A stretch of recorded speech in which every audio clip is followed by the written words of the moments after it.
Welcome to forward steps vlogs. Kerala public service commission നടത്തുന്ന വകുപ്പ് തല പരീക്ഷയുടെ ഭാഗമായ ഇന്ത്യൻ ഭരണഘടനയുമായി ബന്ധപ്പെട്ട ചോദ്യോത്തരങ്ങളടങ്ങിയ രണ്ടാം ഭാഗമാണിത്.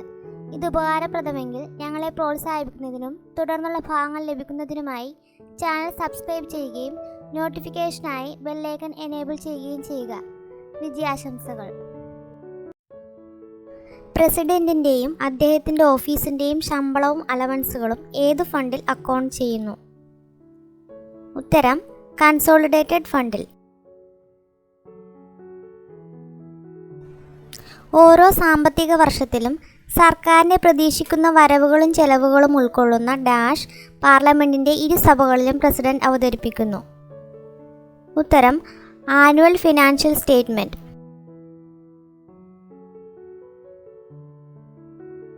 സ്റ്റേറ്റ് കൗൺസിലിൻ്റെ chairman, deputy chairman, Lok Sabha speaker, deputy speaker എന്നിവരുടെ ശമ്പളവും അലവൻസുകളും ഏത് ഹെഡിൽ ചാർജ് ചെയ്യുന്നു?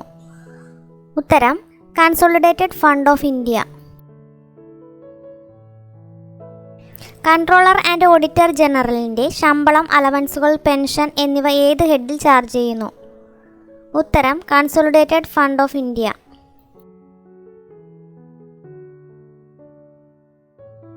സുപ്രീം കോടതി ജഡ്ജിമാരുടെ ശമ്പളവും അലവൻസുകളും പെൻഷൻ എന്നിവ ഏത് ഹെഡിൽ ചാർജ് ചെയ്യുന്നു? ഉത്തരം consolidated fund of India. Consolidated ഫണ്ടിൽ നിന്നും തുക പിൻവലിക്കുന്നതിനുള്ള നടപടിക്രമം എങ്ങനെയാണ്? ഉത്തരം ഇന്ത്യൻ ഭരണഘടനാ നിയമപ്രകാരം അനുശാസിക്കുന്ന അപ്രോപ്രിയേഷൻ നടത്തിയിരിക്കണം. നടപടിക്രമങ്ങൾ പ്രകാരം പാർലമെൻറ്റിൽ എസ്റ്റിമേറ്റുകൾ അവതരിപ്പിക്കുമ്പോൾ ഗ്രാൻറ്റുകൾ അനുവദിക്കുന്നതിന് ആരുടെ ശുപാർശ ആവശ്യമാണ്? ഉത്തരം പ്രസിഡന്റിൻ്റെ. പാർലമെൻറ്റിൽ സപ്ലിമെൻ്ററി ബഡ്ജറ്റ് പാസ്സാക്കുന്നത് എപ്പോൾ? ഉത്തരം ഒരു സർവീസിനായി നിയമാനുസരണം വകയിരുത്തിയ തുക വർഷം തികയാതെ വരുമ്പോൾ. നിലവിലുള്ള ടാക്സ് നിർത്തൽ ചെയ്യുകയോ അഥവാ ഒരു പുതിയ ടാക്സ് നടപ്പാക്കുന്നതിന് തീരുമാനിക്കുകയോ ചെയ്യുന്നത് എങ്ങനെയാണ്? ഉത്തരം മണി ബിൽ മുഖേനയാണ്. ഒരു പ്രത്യേക സർവീസിനായി വകയിരുത്തുന്ന തുക അപര്യാപ്തമെങ്കിൽ നടപ്പുവർഷം അധിക ഫണ്ടിനായി നിയമസഭ മുമ്പാകെ വയ്ക്കുന്ന ഡിമാൻഡ്? ഉത്തരം supplementary demand for grants. Votes on account, votes of credit and exceptional grants എന്നിവ ഏത് ആർട്ടിക്കിളിൽ പെടുന്നു? ഉത്തരം ആർട്ടിക്കിൾ 116.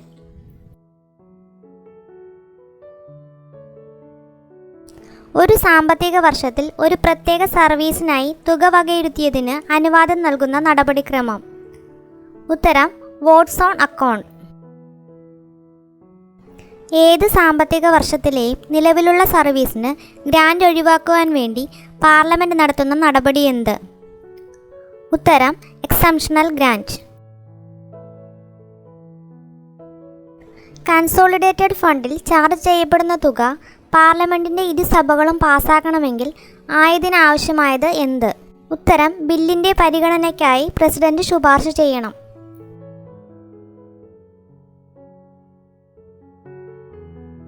പാർലമെൻറ്റ് കൂടാത്ത വേളകളിൽ ഓർഡിനൻസുകൾ പ്രഖ്യാപിക്കുന്നതിന് ആർക്കാണ് അധികാരം? ഉത്തരം ഇന്ത്യൻ പ്രസിഡന്റിന്. പാർലമെൻറ്റ് നടപടിക്രമങ്ങൾ ഏതു ഭാഷയിലാണ്? ഉത്തരം ഹിന്ദിയോ ഇംഗ്ലീഷിലോ ആണ്. ചീഫ് ജസ്റ്റിസ് ഉൾപ്പെടെ സുപ്രീം കോടതിയിലെ ജഡ്ജിമാരുടെ എണ്ണം എത്രയാണ്? ഉത്തരം 34.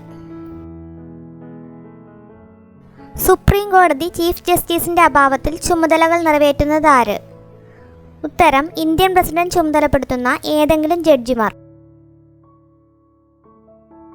സുപ്രീം കോടതി ചീഫ് ജസ്റ്റിസിനെ നിയമിക്കുന്നത് ആര്? ഉത്തരം ഇന്ത്യൻ പ്രസിഡന്റ്.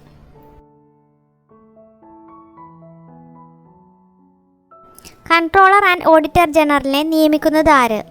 ഉത്തരം Indian president.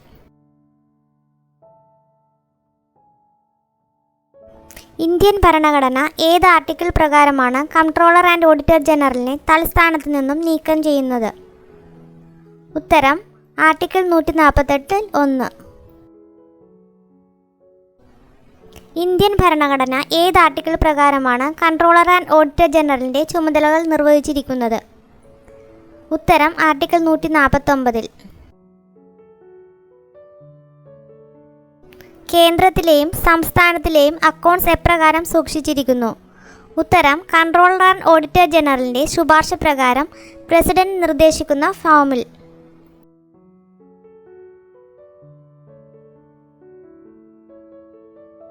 Controller and auditor general തയ്യാറാക്കുന്ന കേന്ദ്ര ഓഡിറ്റ് റിപ്പോർട്ട് ആർക്കാണ് സമർപ്പിക്കുന്നത്?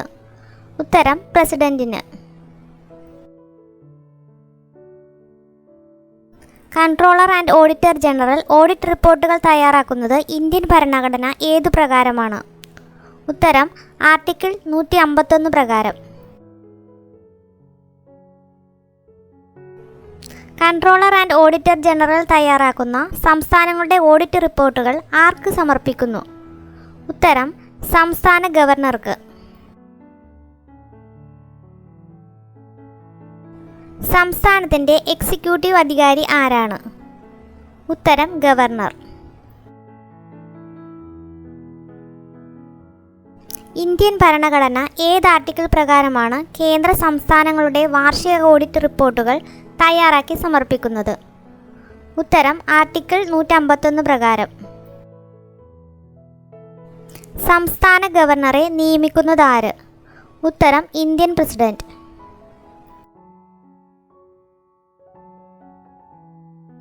ഗവർണറായി നിയമിക്കപ്പെടുന്ന ആൾക്ക് എത്ര വയസ്സ് പൂർത്തിയായിരിക്കണം? ഉത്തരം 35 വയസ്സ് പൂർത്തിയായിരിക്കണം. ഗവർണറുടെ ശമ്പളവും അലവൻസുകളും നിശ്ചയിക്കുന്നത് ആര്? ഉത്തരം ഇന്ത്യൻ പ്രസിഡന്റ്. സംസ്ഥാന ഗവർണർ ആരുടെ മുമ്പാകെയാണ് സത്യപ്രതിജ്ഞ ചെയ്യുന്നത്? ഉത്തരം ഹൈക്കോടതി ചീഫ് ജസ്റ്റിസ് മുമ്പാകെ.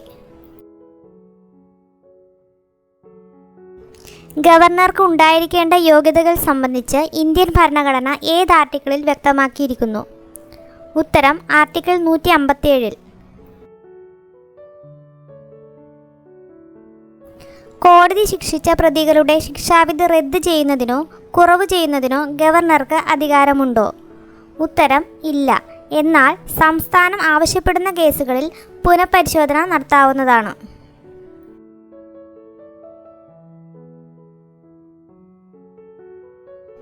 ദൈനംദിന ജോലികളിൽ ഗവർണറെ ഉപദേശിക്കുന്നതും സഹായിക്കുന്നതും ആരാണ്? ഉത്തരം മന്ത്രിമാർ ഉൾപ്പെടുന്ന കൗൺസിൽ.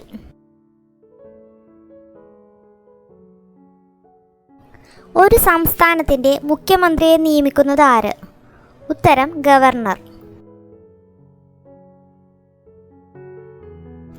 നിയമസഭയിൽ അംഗമല്ലാത്ത ഒരാൾക്ക് പരമാവധി എത്ര മാസം വരെ മന്ത്രിയായി തുടരാവുന്നതാണ്? ഉത്തരം 6 മാസം വരെ. അഡ്വക്കേറ്റ് ജനറലിനെ നിയമിക്കുന്നത് ആര്? ഉത്തരം ഗവർണർ.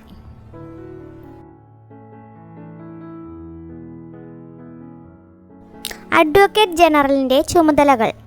ഉത്തരം നിയമകാര്യങ്ങളിൽ സംസ്ഥാനത്തിന് ഉപദേശം നൽകുക, ഗവർണർ ചുമതലപ്പെടുത്തുന്ന നിയമകാര്യങ്ങൾ നടത്തുക.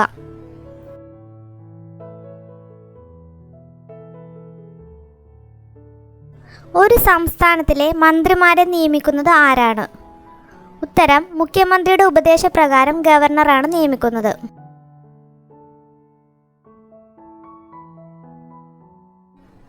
ഗോത്രവർഗ മന്ത്രി ഉണ്ടായിരിക്കണമെന്ന് ഭരണഘടന അനുശാസിക്കുന്ന സംസ്ഥാനങ്ങൾ ഏതൊക്കെ? ഉത്തരം ഛത്തീസ്ഗഡ്, ജാർഖണ്ഡ്, മധ്യപ്രദേശ്, ഒഡീഷ. ഒരു സംസ്ഥാനത്ത് ആകെ ഉണ്ടായിരിക്കേണ്ട മന്ത്രിമാരുടെ എണ്ണം എങ്ങനെ കണക്കാക്കുന്നു? ഉത്തരം ആകെ നിയമസഭാംഗങ്ങളുടെ 15%. സംസ്ഥാനത്തെ എക്സിക്യൂട്ടീവ് കാര്യങ്ങൾ ആരുടെ പേരിലാണ് നടത്തപ്പെടുന്നത്? ഉത്തരം ഗവർണറുടെ.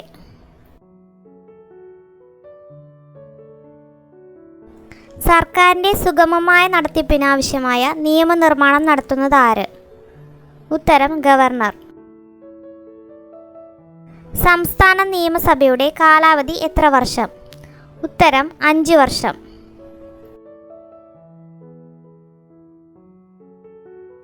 നിയമസഭാ അംഗമാകുന്നതിന് എത്ര വയസ്സ് പൂർത്തിയായിരിക്കണം? ഉത്തരം 25 വയസ്സ് പൂർത്തിയായിരിക്കണം.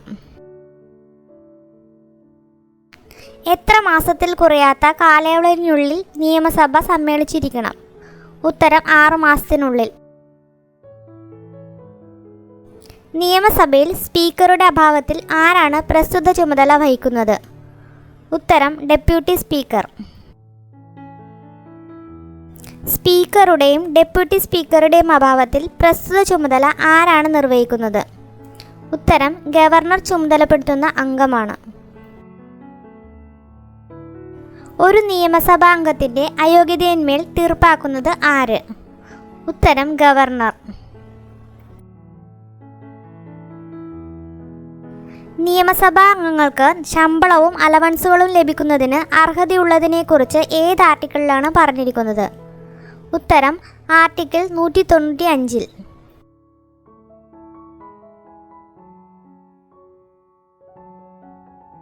ഒരു സംസ്ഥാനത്ത് ലെജിസ്ലേറ്റീവ് കൗൺസിൽ ഉണ്ടെങ്കിലും മണി ബില്ലുകൾ ഡാഷിൽ അവതരിപ്പിക്കപ്പെടുന്നു? ഉത്തരം നിയമസഭയിൽ. നിയമസഭയിൽ അവതരിപ്പിക്കപ്പെട്ട ബിൽ മണി ബിൽ ആണോ അല്ലയോ എന്ന് അന്തിമ തീരുമാനമെടുക്കുന്നത് ആര്? ഉത്തരം സ്പീക്കർ.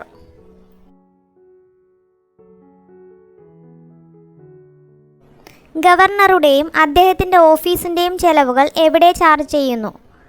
ഉത്തരം സംസ്ഥാനത്തിൻ്റെ കൺസോളിഡേറ്റഡ് ഫണ്ടിൽ. ഹൈക്കോടതി ജഡ്ജിമാരുടെ ശമ്പളവും അലവൻസുകളും ഏത് ഫണ്ടിൽ ചാർജ് ചെയ്യുന്നു? ഉത്തരം കൺസോളിഡേറ്റഡ് ഫണ്ടിൽ. കൺസോളിഡേറ്റഡ് ഫണ്ടിൽ ചാർജ് ചെയ്യുന്ന ചെലവുകൾ നിയമസഭയിൽ ചർച്ച ചെയ്ത് പാസ്സാക്കേണ്ടതുണ്ടോ? ഉത്തരം പാസ്സാക്കേണ്ടതില്ല. നിയമസഭ മുമ്പാകെ അവതരിപ്പിക്കുന്ന വാർഷിക ഫിനാൻഷ്യൽ സ്റ്റേറ്റ്മെൻറ്റ് എന്ത് വ്യക്തമാക്കുന്നു? ഉത്തരം കൺസോളിഡേറ്റഡ് ഫണ്ടിന്മേൽ ചാർജ് ചെയ്യപ്പെടേണ്ടുന്ന ചെലവുകളുടെ വിവരം. ഗവർണറുടെയും ഓഫീസിൻ്റെയും ചെലവുകൾ ഡാഷിൽ ചാർജ് ചെയ്യപ്പെടുന്നു? ഉത്തരം കൺസോളിഡേറ്റഡ് ഫണ്ടിൽ.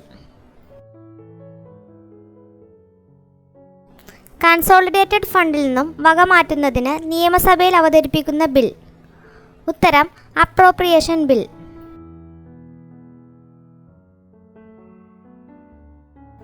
നിയമസഭ പാസാക്കിയ ബഡ്ജറ്റിൻ്റെ വിനിയോഗത്തിനായി ചെലവ് ചെയ്യുന്നതിന് നിയമസഭയിൽ അവതരിപ്പിച്ച് പാസാക്കേണ്ടുന്ന ബിൽ ഏത്?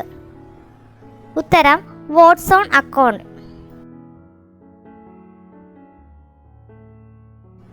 അഡ്വാൻസായി ഗ്രാൻഡ് അനുവദിക്കുന്നതിനുള്ള നടപടി എന്ത്? ഉത്തരം നിയമസഭ വോട്ട്സ് ഓൺ അക്കൗണ്ട് പാസാക്കണം.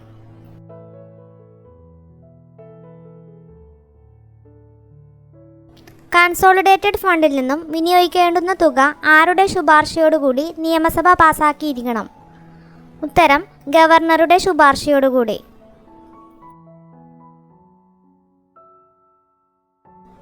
സംസ്ഥാനത്ത് ഓർഡിനൻസുകൾ പുറപ്പെടുവിക്കുന്നതിനുള്ള അധികാരി ആരാണ്? ഉത്തരം ഗവർണർ.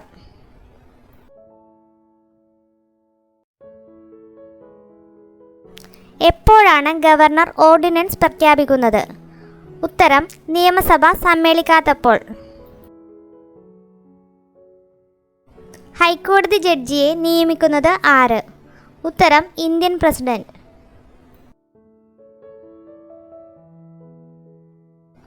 ഏതെങ്കിലും ഹൈക്കോടതി ജഡ്ജിയുടെ പ്രായം സംബന്ധിച്ച് തർക്കമുണ്ടായാൽ സ്വീകരിക്കുന്ന നടപടി? ഉത്തരം പ്രസിഡന്റ് ബന്ധപ്പെട്ട ചീഫ് ജസ്റ്റിസുമായി ചർച്ച ചെയ്ത് അന്തിമ തീരുമാനമെടുക്കും.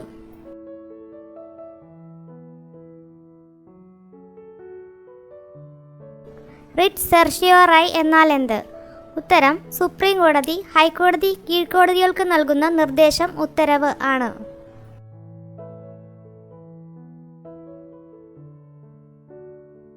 പൗരൻ്റെ മൗലിക അവകാശങ്ങളുടെ സംരക്ഷണത്തിനായി ഉറപ്പാക്കിയിട്ടുള്ള ഹൈക്കോടതി റിട്ടുകൾ എത്ര? ഉത്തരം 5 റിട്ടുകൾ.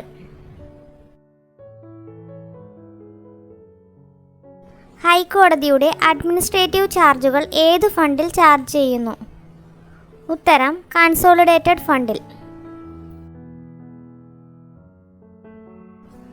ഒരു പഞ്ചായത്തിലെ വില്ലേജ് തലത്തിലുള്ളതും വോട്ടർ പട്ടികയിൽ പേര് ഉൾപ്പെട്ടിട്ടുള്ളതുമായ അംഗങ്ങളുടെ സഭ ഏത്? ഉത്തരം ഗ്രാമസഭ. പഞ്ചായത്തുകളുടെ അധികാരം സംബന്ധിച്ച് ഇന്ത്യൻ ഭരണഘടനയിൽ ഡാഷ് ഷെഡ്യൂളിൽ പറയുന്നു? ഉത്തരം 11-ാം ഷെഡ്യൂളിൽ. പഞ്ചായത്ത് സഭകളുടെ ഭരണകാലാവധി എത്ര വർഷം? ഉത്തരം ചുമതലയേറ്റ് 5 വർഷം വരെ. പഞ്ചായത്തുകളുടെ സാമ്പത്തിക നില അവലോകനം നടത്തുന്നതിനും ശുപാർശകൾക്കുമായി ഡാഷ് കാലയളവിൽ ഗവർണർ ഫിനാൻസ് കമ്മീഷൻ രൂപീകരിക്കുന്നു? ഉത്തരം 5 വർഷം പൂർത്തിയാക്കുന്നതിൻ്റെ കാലയളവിൽ. കരം ചുമത്തുന്നതിനും പിരിച്ചെടുക്കുന്നതിനും പഞ്ചായത്തുകളെ അധികാരപ്പെടുത്തിക്കൊണ്ട് നിയമനിർമ്മാണം നടത്തുന്നത് ആര്? ഉത്തരം സംസ്ഥാന നിയമസഭ.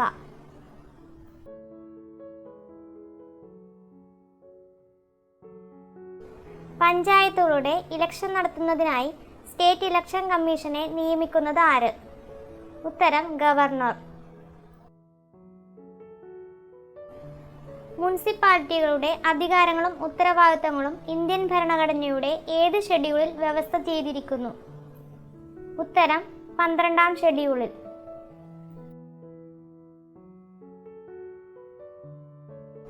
പഞ്ചായത്തുകളുടെ കണക്കുകൾ സൂക്ഷിക്കുന്നതിനും ഓഡിറ്റ് നടത്തുന്നതിനും ക്രമീകരണങ്ങൾ നടത്തുന്നത് ആര്? ഉത്തരം സംസ്ഥാന നിയമസഭ.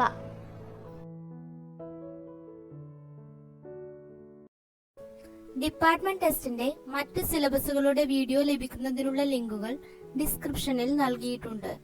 കൂടാതെ ഈ ചാനൽ സബ്സ്ക്രൈബ് ചെയ്യുന്നതിനും അഭ്യർത്ഥിക്കുന്നു.